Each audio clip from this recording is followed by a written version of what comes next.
Members, there's a couple of other things very quickly here as well. No new money for regional centers, which are meant to serve our rural schools. That was one of the visions in the governor's bill. That's not getting funded here. We're not funding the promised neighborhoods at the level where they came in terms of a statewide network to be able to do the surrounding of students and doing that in a network from districts from up north down into southeastern Minnesota. And then on top of that, we're not buying down that cross subsidy that I mentioned, that $600+ million a year that continues to haunt and dig a hole into all our schools.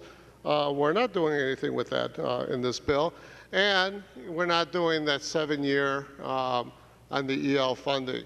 12, 15 years ago, we had a cap for those students up to 7 years. We moved them to 6 last year when we did the big reform of the ELL programs, but we still haven't made schools whole with that. That was in the governor's proposal as well. I had a bill on that as well. That provision was present in some other bills as well. So, if we're gonna walk our talk, and if we're gonna be talking about low-income kids, remember 40% of our kids, in this state fall in that category. There's a lot that we could have done with this big surplus. There's a lot that we could have done with this incredible network of public schools that have served our state well. This bill does not do that. So please vote no on this bill. Gentleman from Washington, Representative Schoen. Thank you, Mr. Speaker. And I won't single out any particular member on this particular issue, but the school districts I represent don't think this bill cuts it.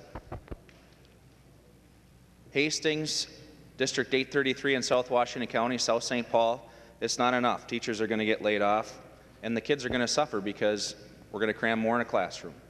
That's the way it works. Less services, less programs for those kids that are on the edge or on the verge of success.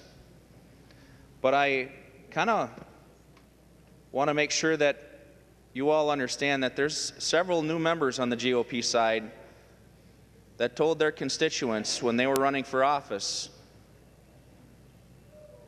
they don't believe in tax increases. This wasn't going to work. We had to be within your means. In one